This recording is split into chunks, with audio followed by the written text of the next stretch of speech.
A lot of us think we know something about those in the United States who've been charged with some kind of jihadist terrorist crime.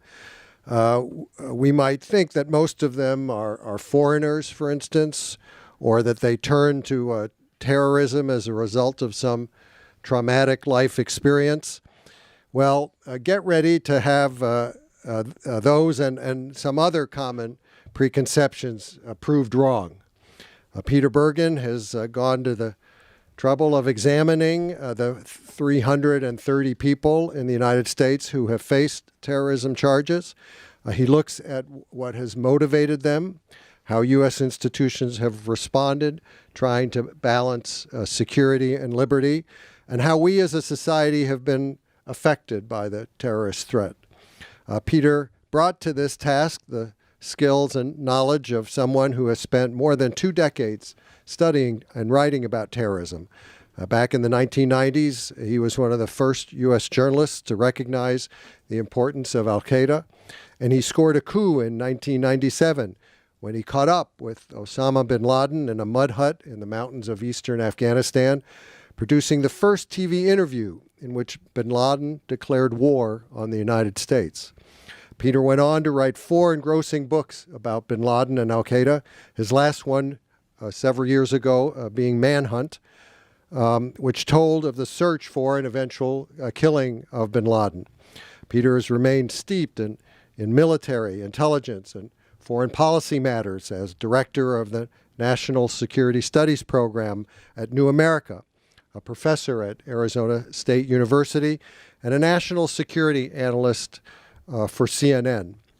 In his new book, States of Jihad, Peter draws on his deep familiarity with counterterrorism agencies, with how militant Islamic groups operate and recruit, with how the internet and social media have been used to radicalize and recruit Americans, and with many other aspects of the jihadist terrorist threat.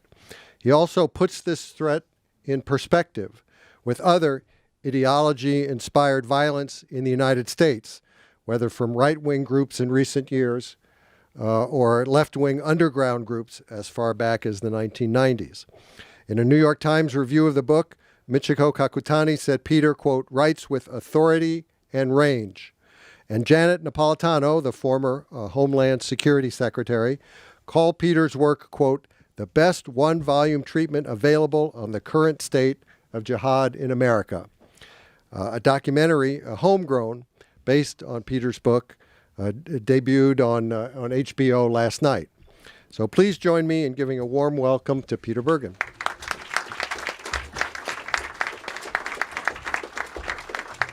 Well, thank you, Bradley, for that kind introduction. Thank you also for keeping this wonderful bookstore open, and to Lisa, your wife, and Susan Cole as well, who does the events here.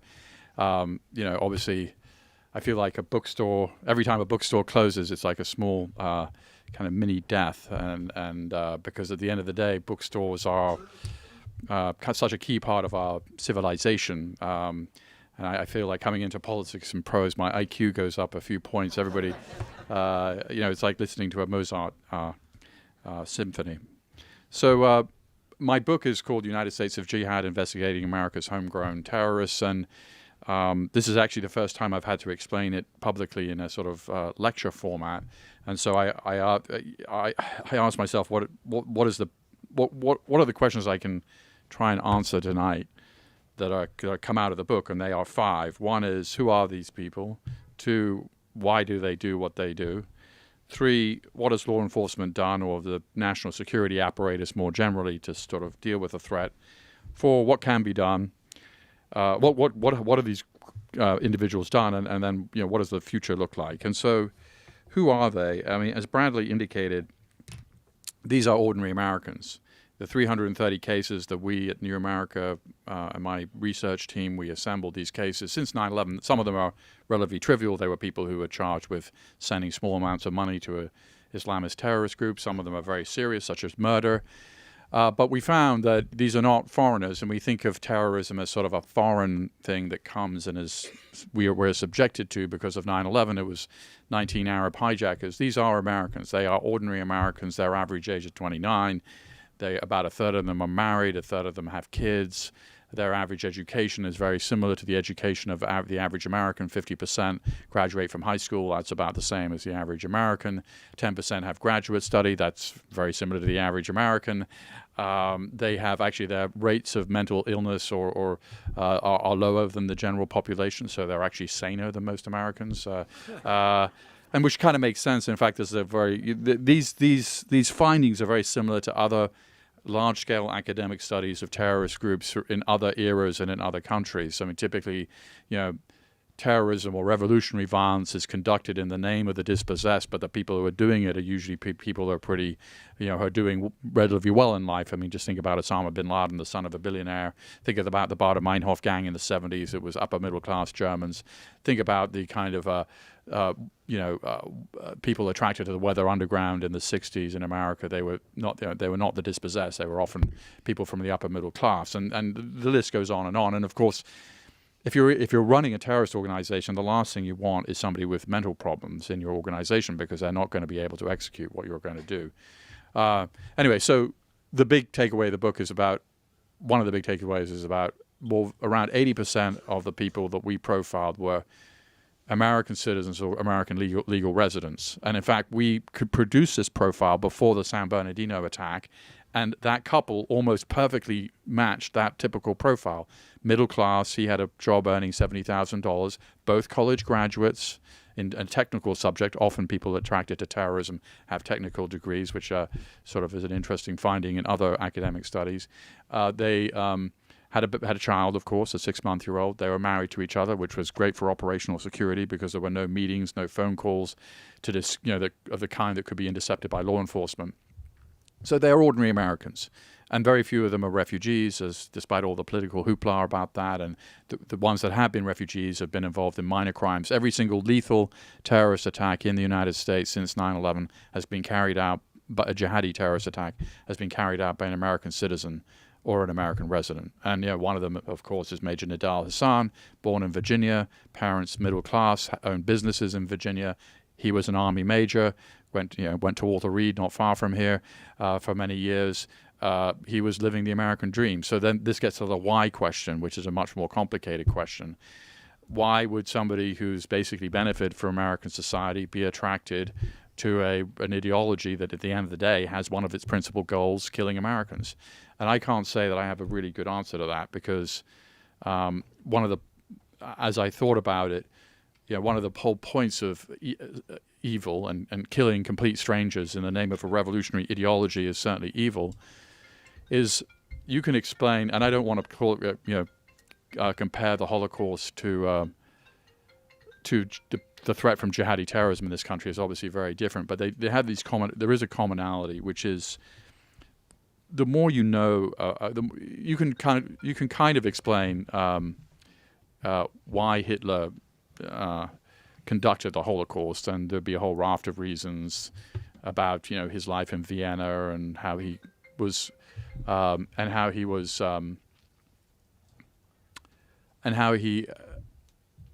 imbibed anti-Semitic ideas and his rise to power. But at the end of the day, you're still left with a kind of a why question, because I think that gets to the nature of evil, which is it is both ultimately pointless and ultimately inexplicable. And so when you look at the Osama bin Laden calling, it's okay. So when you look at the Boston Marathon bombers, you can kind of try and explain why they did what they did. And when you try and explain them, these were two brothers. They come to the United States. They were doing reasonably okay. But things started going wrong in the older brother. He wanted to be an Olympic level boxer, and that dream faded, and suddenly he was unemployed. And then his younger brother started who was popular in high school, started flunking out in college.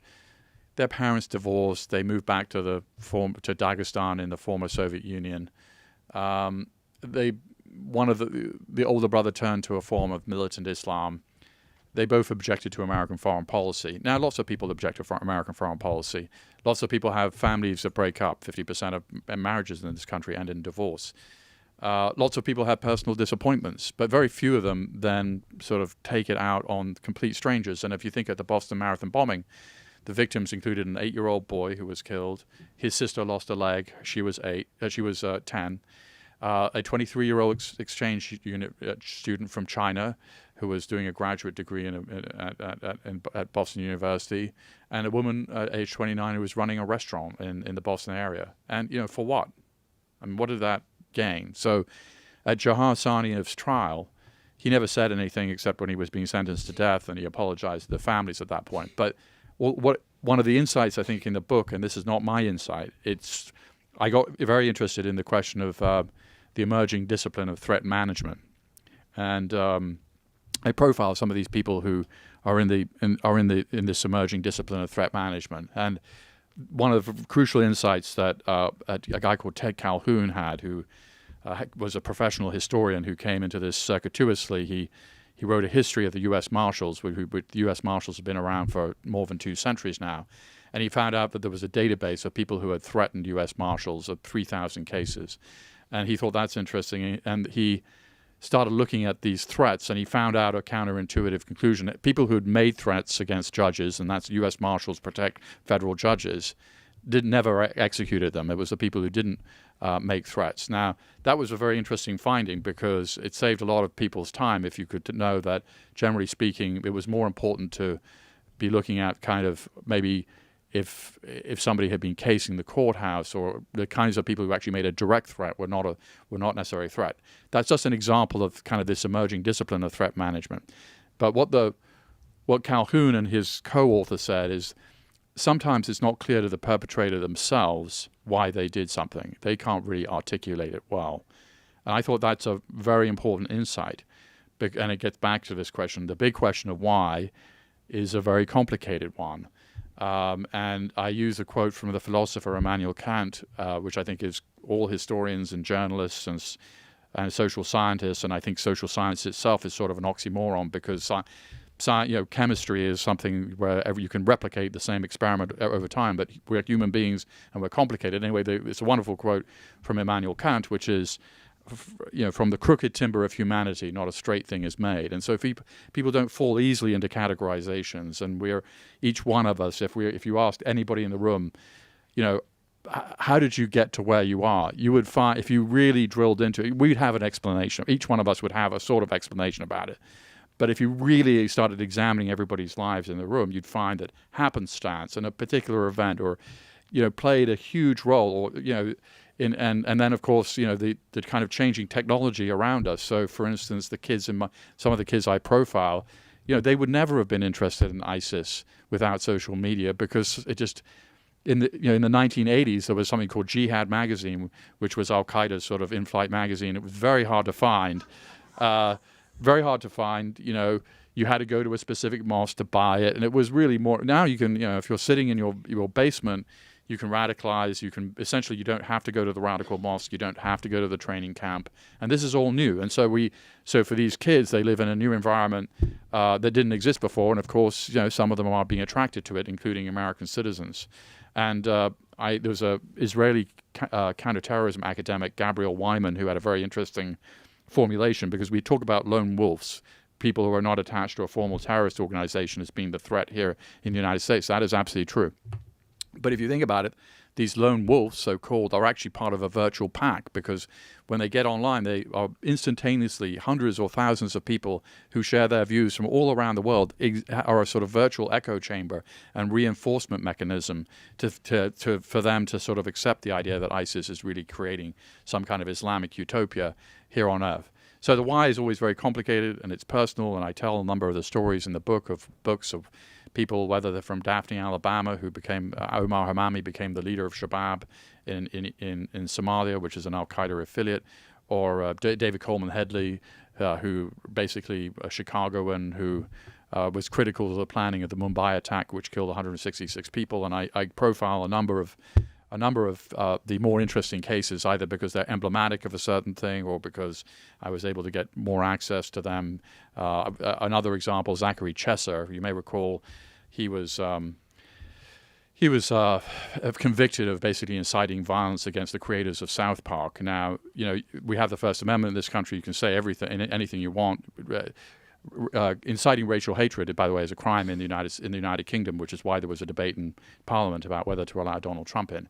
And in fact, they excluded Pam Geller, who's one of the leaders of this sort of Islamophobia movement in this country, on that basis. Holocaust denial, for an obvious reason, is illegal in Germany. But we do not have these kinds of anti-speech constraints. But there is one area where you can, if I knowingly incite violence to a group of people who I know might be violent, it wouldn't be a group like this. That's a crime. And so what Zachary Chesser did, he was a very early adopter of the sort of jihad in English on the internet. Very bright kid, 148 IQ. As a 9-year-old, he was a Civil War buff. His parents, both of them worked for the federal government in various capacities. And he converted to Islam, and he became big on the internet. And this gets to another why.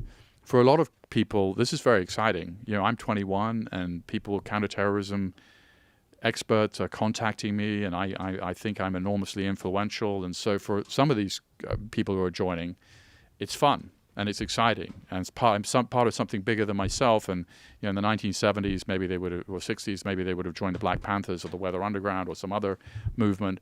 But the thing is, today this is one of the last revolutionary ideologies you can kind of attach yourself to. And so Zachary Chesser, who's now in Supermax in Florence, Colorado, where it's one of the most terrible places to be in the American prison system, he wrote me a 100-page letter, which was very useful for my thinking about him. And I was able to speak to his mother at some length. And of course, he posted a lot of stuff online. Now, for a reporter, this is very good news, because this is the first book where social media really played a very large role in sort of the reporting, because many of the people that I was reporting about are now dead, or they're in prison, and the warden will not allow communication, or the federal government will not allow communication with them except through their only their lawyers and family can get access. So for me, this social media was often like Jahar Saniyat, the younger brother, tweeted, was a prolific tweeter. Omar Hamami from Daphne, Alabama, who I earlier mentioned, was also a very early adopter. In fact, he live tweeted an assassination attempt against him. It's probably the first assassination attempt in history that was live tweeted, and eventually he was killed by Shabab. So the why is complex and personal. What has law enforcement done? I mean, this gets to why, if we'd had this conversation in 2002 and I said to you that 45 Americans would have been killed by jihadi terrorists in the decade and a half after 9/11, that would have seemed an absurdly optimistic prediction, because we were concerned about another 9/11, the anthrax attacks that happened in Washington. There was a great sense of dread, and there was a feeling that, in fact, and this was the public felt it, and Foreign Policy magazine polled 100 foreign policy experts every year, and overwhelmingly they were concerned about a big attack within a year or 2 years or 5 years, and that attack has never materialized. And no serious, other than even we've had the attacks in San Bernardino, the attacks in Fort Hood, the attacks at the Boston Marathon. But these are all tragedies, but they're not national catastrophes, as 9/11 was. And so we have managed the threat. We have contained the threat. You're not going to hear that during this political season from anybody running for office, because the political costs of even being 1% wrong about this. Think about the political costs of Benghazi to Hillary Clinton, where 4 people died in a completely unprotected American building in the middle of essentially a war zone. The political cost is saying, well, hey, we've got this. And I think President Obama, to his credit, has made a number of speeches which have gestured towards this. But, of course, he's a second-term president. He's not running for office again. And it's easier for him to and, of course, this represents his real views. So there's a certain paradox, because Americans are more concerned about terrorism than they have been since 9/11, because of Paris, because of San Bernardino, and yet at the same time, basically, you're 5,000 times more likely to be killed by a fellow American with a gun than you are to be killed by a jihadi terrorist in this country. And that's a sad commentary on the level of gun violence in this country, but it's also a accurate fact about the relatively small scale of jihadi terrorism as a threat. And there's a whole literature about the differences between academic and lay assessments of risk. And everybody in this room is probably, I don't know the exact odds, but several thousand times more likely to be killed in a car crash over the next week than to be killed by a jihadi terrorist. And you're quite unlikely to be killed in a car crash when it's over just 1 week. So we have got ourselves collectively very foamed up about this issue. Now, why is that? 9/11 was one of the hinge events of American history, and therefore we filter kind of every event or plot or attack through that lens. And, terrorism is very arbitrary, and I think that's frightening. So if you're attending a Christmas office party in San Bernardino, as the 14 who were executed by the couple in December, or if you're attending a Boston Marathon as a spectator, or if you're at a off-duty soldier at a military base, the largest military base in the United States at Fort Hood, Texas, it's the arbitrary nature, I think, that partly explains the fear that it generates. But the fear is basically unreasonable and irrational, given the facts I've already laid out. Why is it there has been so little terrorism in the United States? And one of the reasons I focus on the homegrown militants, that's what we're left with, and that's a sign of success. Al-Qaeda has not mounted a single terrorist attack on the United States since 9/11. They've tried. They had one serious attack that I lay out in the book, which was an American citizen, Najibullah Zazi, together with 2 other American citizens, all of whom grew up in New York, who planned to attack, were trained by Al-Qaeda and came back to the United States and were planning to blow up bombs in the Manhattan subway. And that was luckily discovered very late in the game. Why is it that we're relatively safe? And there are a number of reasons for that. On 9/11, there were 16 people on the no-fly list. Now there are 47,000. There were more than 1 million people on a larger list of people called the Tide list, which if you were on that list and try to get on an American flight, you go into secondary screening. On 9/11, there was no TSA. You may think that's a mixed blessing, but the point is it's very unlikely that a terrorist would try and bring a bomb onto a plane or a weapon. On 9/11, there was no DHS, which is the second largest federal agency after the Pentagon. On 9/11, the FBI and the CIA barely talked to each other.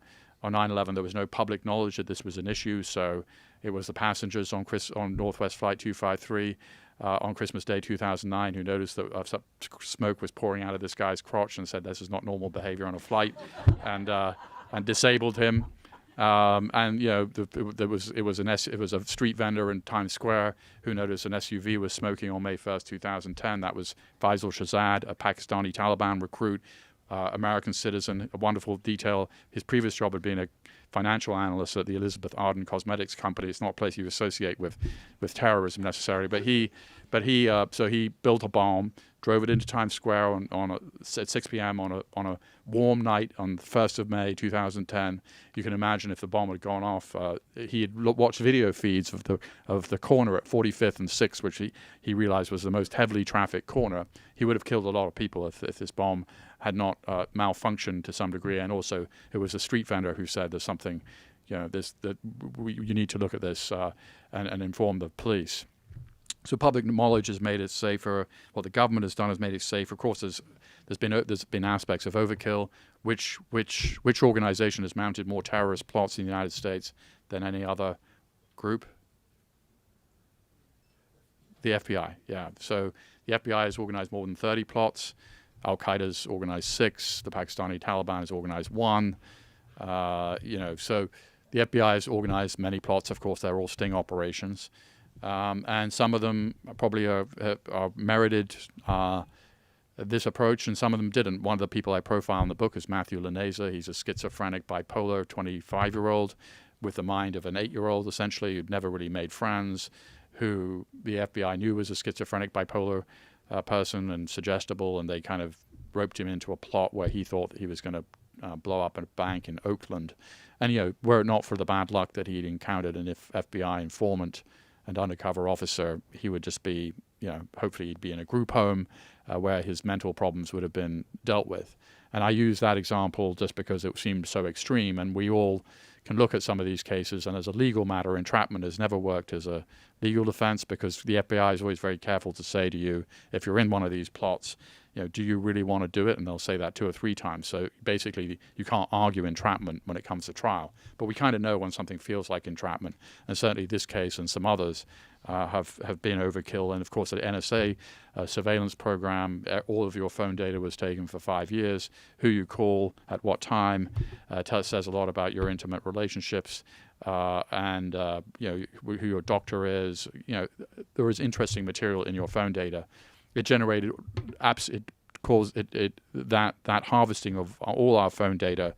Only found one case, which was a very minor case of a cab driver in San Diego in 2007 who sent $8,500 to Shabab in Somalia, the terrorist group there. Well, that's not a good thing. But if that's the sum total of this giant fishing expedition, it doesn't seem. It seems like overkill. And of course, the American people, when they found out about this because of the Edward Snowden revelations, were not happy. And the Obama administration and now Congress has, implemented a much more sensible plan, which is you need a warrant. The Fourth Amendment is the Fourth Amendment to get people's phone data. The phone companies will keep the data, not the government. They will keep it for a shorter period of time. So, in fact, the pendulum is beginning to swing back slightly. You mentioned, Bradley, the sort of security liberty debate. I mean, so we are moving, we're inching back towards the kind of the more liberal side. But the fact is that Americans have made it pretty clear that they have zero tolerance for terrorism. There's a huge pressure on our law enforcement agencies to kind of have zero attacks. Of course, that's quite unrealistic because people will get through. And we will have a low-level, persistent threat from homegrown militants for the foreseeable future. The good news is their capabilities are very low. The bad news is they're often hard to detect. But the really big news is that an attack in Paris. There was 8 people on the ground, maybe a couple of dozen people supporting them in Belgium and France. Many of them had trained in Syria. We're not seeing anything like that in this country. Very few Americans have gone to Syria to join these groups. For many of them, it's been a one-way ticket. The wonderfully named Douglas MacArthur McCain was killed fighting for ISIS in Syria. Nicole Mansfield from Flint, Michigan, 32, was killed fighting for one of these jihadi groups, or at least sort of in the frame of some fight. We've seen almost no Americans come back receiving training in Syria. Literally, maybe 1 or 2 have come back, and they're the subject of a lot of law enforcement attention. As you probably know, the FBI says they're investigating cases in 50 states. They have 900 investigations, they're pretty much on top of it. But there'll always be something like the San Bernardino case. Somebody will get through. But at the end of the day, if you haven't been trained by a militant organization, if you're not part of a larger conspiracy of several people, your abilities to kind of do a mass casualty attack are limited. We're basically in the kind of paradoxical position where we're very fearful of terrorism, yet when you look at the facts, it's a relatively low level but persistent threat, which is likely to be with us for some time. It's going to be very hard for politicians to admit that the situation is largely contained, but the fact is that it is. So with that, I'll take any questions.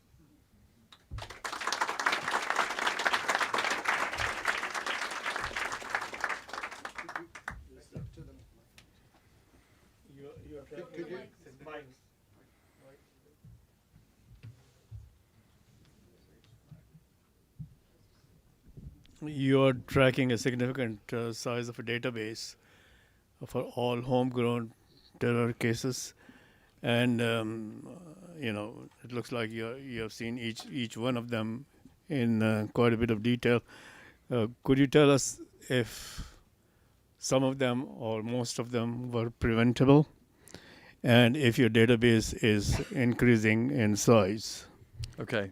Well, most of these attacks, of the 330 cases, almost all of them were prevented because there was an indictment, somebody was arrested before they could do anything nefarious. And of course, some of these cases were relatively trivial in the sense they weren't a genuine plot to murder people. They were often material support for a terrorist organization that can take the form of either giving money to a terrorist organization or, much more commonly, providing yourself. So conspiracy to provide material support is a very common charge. So all these ISIS cases you hear about, they're conspiring to provide material support to a terrorist organization in the form of their own services. The very first case of this was, you may recall, Walker Lind, who joined the Taliban. And this was the beginning of this interesting legal precedent, because the Clinton administration had designated the Taliban as a terrorist organization. So the fact that he was fighting alongside with them, there was no claim that he was involved in terrorism. In fact, he had actually said that he was not going to attack American targets, but merely by providing his own services. So these material support cases provide a very large number of these cases, and somebody gets arrested before that happens. It's a very small number of cases like Boston or San Bernardino or Major Nadal Hassan where the arrest happens or the indictment happens after the fact, because they get through. Thank you very much. Another comment here. Most of the homegrown terror, I think the responsibility starts at home. The family, immediate members of the family, the friends, the college friends, the society, groups they belong to, organizations and associations. And if we are vigilant, I'm sure we can at least prevent 50% of these incidents through community watch and preventing isolation, and pushing these disenfranchised or dissatisfied Americans into doing something like this. I agree completely. And one of the interesting, so I talked to the FBI kind of behavioral analysts, and they specialize in counterterrorism, and they've been investigating 80 cases since 2009, and they found very interesting. What I'm about to say was going to sound pretty obvious, but this is based on data. So they found in all these cases that what they term bystanders. Bystanders are people who knew something that was useful. And as in 1999, the FBI started looking at something what they call leakage. Leakage and they were looking at school shootings. Leakage was the perpetrator saying something to somebody before the attack. They're going to be sorry. It's going to be a big day, something. So what they found in school shootings is there's leakage in terrorism cases. And the people who know the most are the people less likely to say something to the authorities. So in descending order of people who know the most, but also will say the least. So we start with peers know the most and are the least likely to say something. Look at the San Bernardino case. It was a friend who sold them the weapons, and he also knew them that they were planning a jihadi terrorist attack of some kind.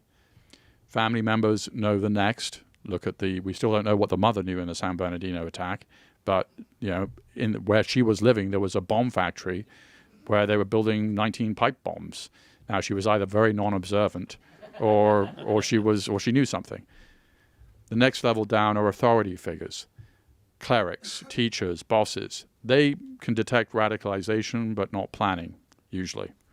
And then finally, strangers. They know the least, and they're the least most likely to say something. So in fact, the See Something, Say Something campaign is actually kind of a waste of time because it produces a lot of false positives. So I saw a Middle Eastern guy take a photograph of a bridge. Well, he was taking a photograph. So this is this is kind of actually a kind of a exciting, I think, finding from these. So we kind of intuitively know that peers don't usually kind of say things about people in their circle. You look at the Boston Marathon bombing. 3 or 4 of Jahar Sania's friends knew that he was involved because he told them to get rid of stuff in his room, including the fireworks, and they've been indicted since. So I agree with you, and this is why sort of alienating the Muslim community by saying no Muslim immigration doesn't make sense, because the people who are likely to know something are the people who are kind of in the immediate community, and that the best way to stop something is to have them come forward. I'll be brief. I'm the president of a local think tank, and I had a meeting with 6 other local organizations, community associations, and I put this in front of them. They're willing to cooperate and produce, develop a community watch program or something like that. Yeah. And we would very much like your guidance, support, whatever you can do it. Okay. Thank you. The Beltway snipers Yeah. here. Most people just write it off as two wackos. I don't usually hear that discussed as an Islamic plot or even an African American thing. It's just two crazy guys. How does your book treat the Beltway snipers, and what sort of lessons did you get from that? Well, at New America, the foundation where I work at, we maintain databases of jihadi terrorism attacks and also other forms of political violence, because of course there's neo-Nazis, militant anti-abortion folks, anti-government kind of militants. They kill people. And so since 9/11, we've had 45 victims of jihadi terrorists in this country. We've had 48 essentially from right-wing, extreme right-wing terrorists who are killing. I mean, terrorism, what is terrorism? It's killing civilians in the pursuit of a political ideology. Now, this gets to your question. Were the Beltway snipers were they really motivated by an ideology? And when we looked into it, they mentioned once Osama bin Laden, but they didn't really seem to be motivated by anything. Similarly, the anthrax attacks. I mean, you had the guy, the FBI, the microbiologist identified by the FBI, had highly idiosyncratic views about certain things. He was obsessed by some female fraternity that he mailed letters to, and he was so that we don't count that as terrorism either, even though it killed civilians. It didn't have a political ideology. So I think you raise a very good point, and it goes back to from the crooked timber of humanity, not a straight thing is made, because sometimes it's a little hard to discern. Major Nidal Hasan is a very good case in point. He seems on the surface to be an Islamist fundamentalist, and he was. But why did he kill these 13 people at Fort Hood? If you talk to his brother, his cousin, a very successful attorney in Northern Virginia, who grew up in a very similar, grew up with him almost like a brother, he'd never been married. He never had a relationship of any kind. He was very worried about deploying to Afghanistan. He kind of went postal and kind of dressed it up in the garb of Islam. That's what his cousin says. So sometimes disentangling these things isn't very clear, but we kind of, in our own mind, we have to make some judgment calls because people don't fit very neatly into the categories. And the Beltway snipers, we decided, just fit. They were just doing it for whatever reason. It didn't seem to be anything to do with real ideology. Yeah, to my knowledge, the only example of bioterrorism that's in the set of data that you looked at and so forth is the anthrax attacks a week or so after 9/11. And I've always been curious why. Certainly there are technological obstacles, I guess, to doing that, and it may be that it's a less attractive sort of approach for jihadists, I don't know. But do you have any insight or knowledge as to why this seems to be true? Well, yeah, I think you ask a very good question, which is, I think there's a sort of Moore's law in bio. I don't know anything about biology really, but Moore's law stated that computing power would double every year, and the costs would go down by half every year. And if you over the course when Moore first proposed that law, over 50 years to the power of 2, it's a very large number. So something similar seems to be happening in biotechnology, where people are able to do things in high school that would have been quite unusual just 2 decades ago. And we are looking at a situation where I think a lot of people who are expert in the field of biotechnology are very concerned about gene manipulation and other things, and there's been a certain amount of self-restraint amongst that community. But the point is, if the concern probably isn't that terrorism teaching themselves to become biologists, the concern might be a microbiologist who decides to be a terrorist. Because if there's some debate. I take the side that Ivins was really the anthrax attacker. He was one of the most successful, most prominent microbiologists in this country. He worked at, he worked at the highest levels of the government on this issue. So he killed 5 people. He also didn't want to be discovered. He could have killed a lot more people if he just drizzled the weaponized anthrax off, a building like this, but he didn't want to be discovered. So I think you raise a very good question, because I think that there are some barriers to entry about weaponizing anthrax. Al-Qaeda tried to weaponize anthrax, and it's actually quite complicated. They never succeeded, even though they had some biologists and they had money. So, but I think going forward, I mean, if a reasonable concern would be a biological attack that killed a number of people that coming out of either a lone wolf or a terrorist organization. And we've seen Al-Qaeda in Iraq used very crude chemical weapons on a number of occasions in Iraq. There are claims that ISIS is being crude. When I say crude chemical weapons, they're using chlorine, which it's not. But I think that is a very plausible scenario in the future, which is not sort of the sky is falling, but a reasonable thing to worry about. So, could you give us a comparison of our fight against Al-Qaeda and ISIS, and those are two different fights, but and what is being done in other countries, particularly in general, Europe and Africa? Yeah. Well, I think that we just, we face such a different problem in this country. It's so much smaller than, say, in Europe. I mean, if you look at the attackers in France, the volume of French citizens that have gone to Syria it's like 50 up to 1,500. You can drive from Paris to Damascus. You can't drive from Paris to Washington. I wish we could, but so we're protected by geography. We're protected by the volume of people who've gone, and so our fight is different. I mean, we have managed the problem pretty well. I think the French are overwhelmed. To follow one person around takes 25 people to. If you're really going to follow one person, it takes 25 people to do it. And so if you have many hundreds who've returned, suddenly that's a pretty big number, and they're overwhelmed.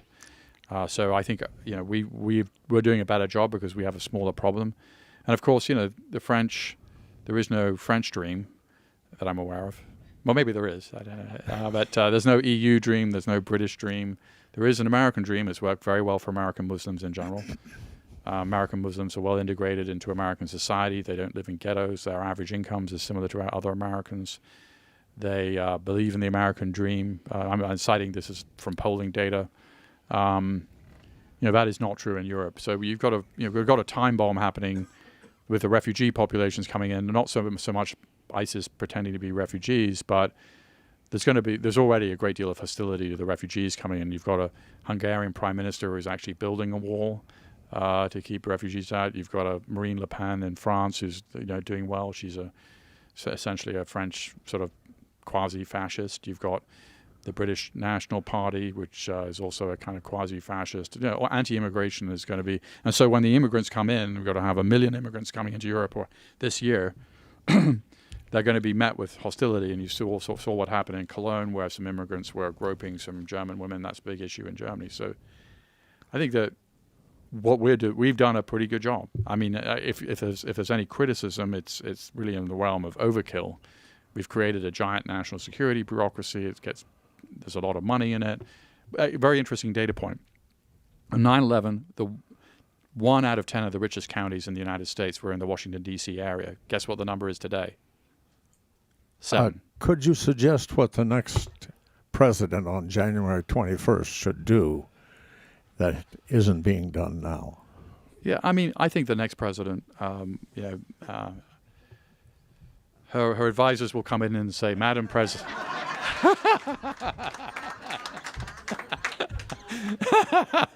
Her advisors will come in and say, Madam President. We'll see what happens, but whether it's Hillary Clinton or a Republican or I don't think this is. I suspect that. Well, the one big thing we'll do is I think we're already walking away from this decision by President Obama. We're not going to just leave Afghanistan on December 31st, 2016. That would be an absolutely crazy idea. Afghans are begging us to stay. They don't care if it's 5,000 troops or 10,000 troops. They just want us to stay because they see it as a guarantor of their stability. U.S. combat drafts in Afghanistan have gone down to close to zero. It doesn't have to be a combat role. for the vast majority of the troops to stay. But I think that we're not going to. We're already seeing ISIS appearing in parts of Afghanistan, not in large numbers. We're seeing them appear in Pakistan, and so I think if there is, that will be a shift. That I imagine, by the way, if the Democratic Party is the party that leaves Afghanistan voluntarily, and there is another attack on an American target or an American anywhere in the world attributable to Afghanistan and Pakistan, it will be Benghazi on steroids. So I think for a Democratic president, it's unlikely that I think a Democratic president will keep a substantial presence in Afghanistan for a long time. After all, we have a presence in South Korea more than half a century after the end of the Korean War. South Korea was one of the poorest countries in the world after the end of the Korean War. Now it's one of the richest. That's what Afghans feel like. We can be Somalia or we can be South Korea. I mean, it's a pretty easy choice, and they see us as they want us to stay. So I think that will be. I think when the advisors advise the next president, I think he or she will accept that.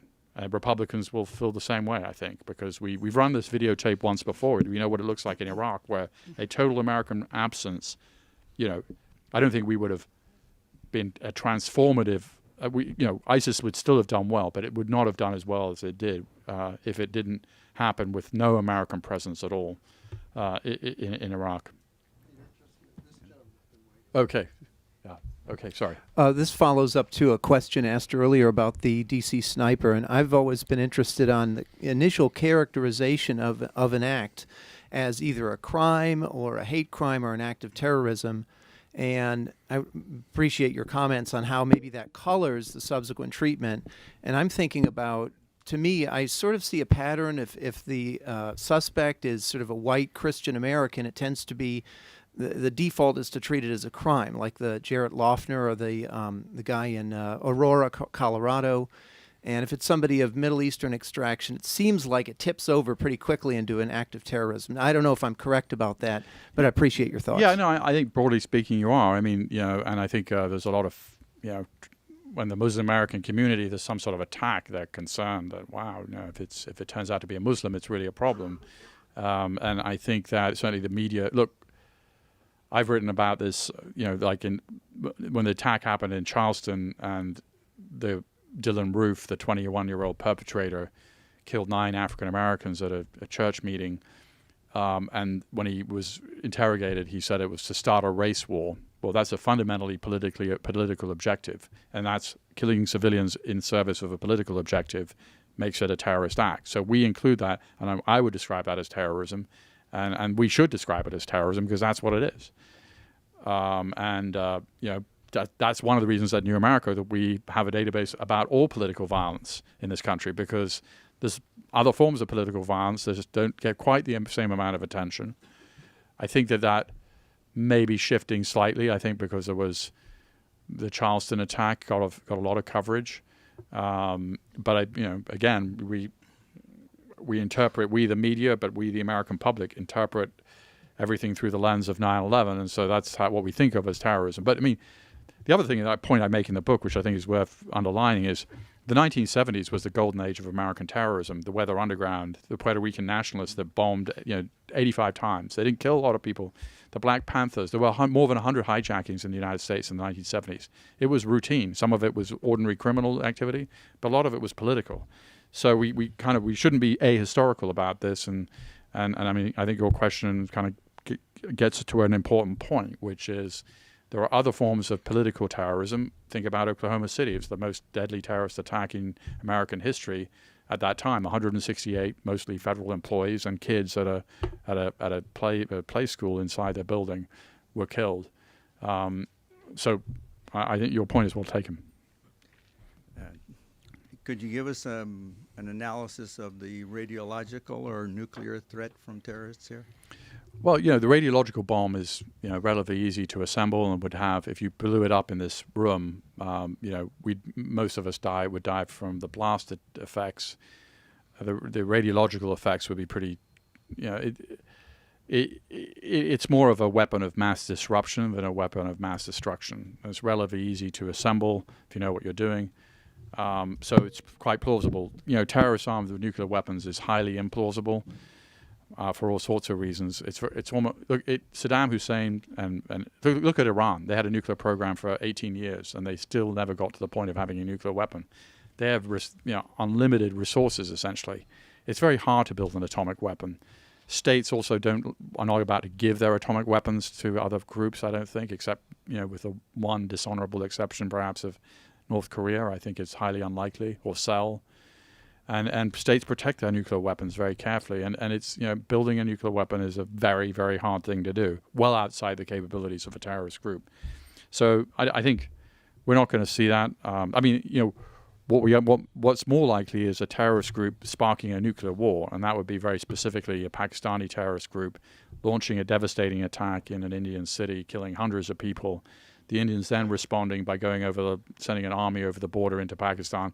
Pakistan has tactical nuclear weapons, and so does India, and they both have relatively immature postures on this, like similar to what we had in the 50s between the Soviets and the idea that you could survive, and so that's more plausible that a very big terrorist attack could trigger a nuclear exchange between those countries.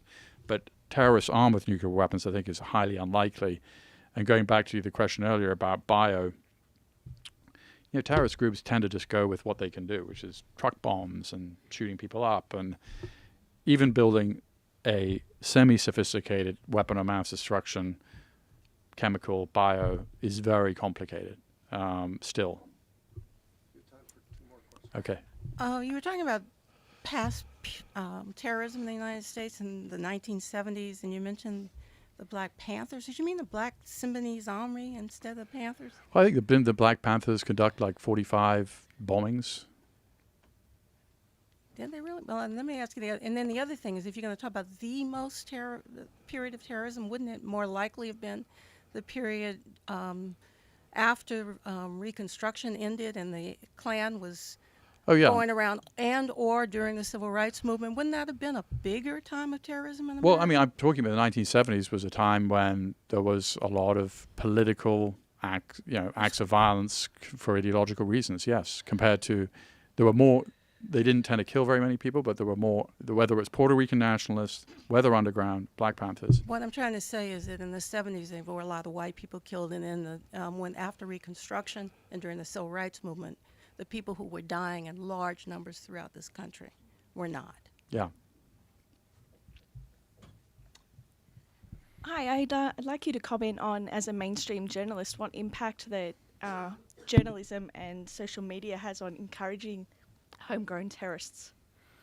Well, social media is distinct from journalism at this point, right? Social media is social media. I mean, that was my comment. Comparing one to the other, what impact do you think they have? Well, social media, I mean, there was a story, I think, today that Twitter has closed down 125,000 ISIS accounts. And it's ISIS supportive accounts. That's an extraordinary number. And Twitter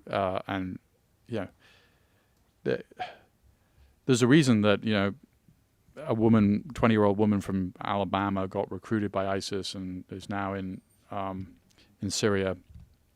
She's trying to recruit other Westerners, of course, and we've seen women these are very misogynistic groups, and historically they've never recruited women, but women are being recruited through social media, and not in huge numbers, but we're seeing women from every European country have gone to join ISIS, which they think has created some sort of Islamic utopia, and that is largely almost entirely conducted through social media.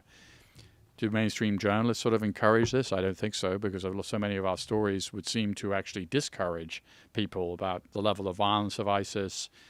Yet the people who are attracted don't seem to be put off by the level of violence. That seems to be almost part of the attraction. So certainly social media has inspired a lot of people to go. It is part of your question, should the media do less reporting on ISIS because it's sort of glamorizing them? And I think that's a reasonable question. And I know at CNN where I work, we do not show ISIS videos. We show, if a video comes out, we show a frame grab. Now, that's probably like putting a thumb in the dike, because these videos are widely available if you want to watch them. But that's our attempt to act in a responsible manner.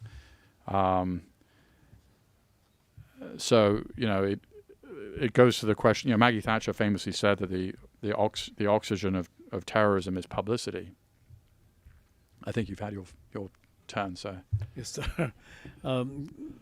Just mentioned about the historical context. And we were last question. So let me just finish my thought. So it's an interesting question. If do the thought experiment where there was no media coverage of terrorism, would that end terrorism? And maybe you could make the argument it should, but as Bradley Graham knows from working the Washington Post or anybody in the news business, I mean, these are huge news stories, and we could not have not covered 9/11 or not covered the London attacks of 7/7 or the Paris attacks.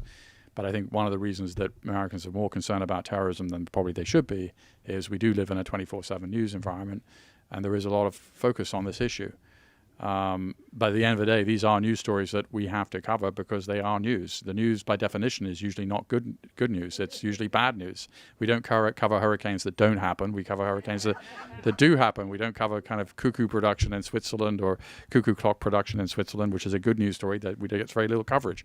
So at the end of the day, we're in the bad news business, unfortunately, because that is sort of the news business.